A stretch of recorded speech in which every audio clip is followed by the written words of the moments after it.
ada Abang Wahid. Oh, okey. Mai. Dah. Janganlah merajuk. Aduh. Oh, sekarang ni hari ni kamu bawa guni pula lah ni. Koma ni dia buat macam trend pula. Sekarang ni aku nak tanya kamu, ikan apa je yang kamu bawa ni? Alah, ikan biasa-biasa je. Tidak, masalah aku tak nampak kamu kat nelayan, jadi nelayan kat sini. Atau kamu ke mana kamu hilangkan diri? Betul kamu bawa ikan? Oh, pandai kamu. Ni mesti dua lokasi ni yang berbeza ni. Wah, okey. Okey, main. Okey. On. Sekejap.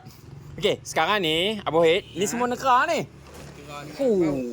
Ni kehebat. Ini ke bukannya menjara ni. Ni mesti ada taktik dan teknik dia tu. Okey, sekarang ni dah belah perut. Kita timbang satu demi satu. Okey, 1 kilo 450 dah belah perut. Okey, letak atas ni terus, Cik Wahid. Susun terus. Cantik. Pandai Cik Wahid ya. Siap rapping kalau macam ni kena ni sikit lah. Lama Cik Wahid. Ini lembut lagi ni. Tak keras lagi. Baru dapat tadi. Ya, keras. Okey. Lama keras Sungai Perak Tapi yang peliknya tan dia je 2 kilo 100. Dah siap belah perut Cik Wahid? Sudah. Maknanya 2 kilo lebih Koma 2 ekor Kerai Sungai Perak. Keras lagi. Hebat Mika ni. 1 kilo. Cik Mika kabur. Apa teknik yang Mika pakai ni?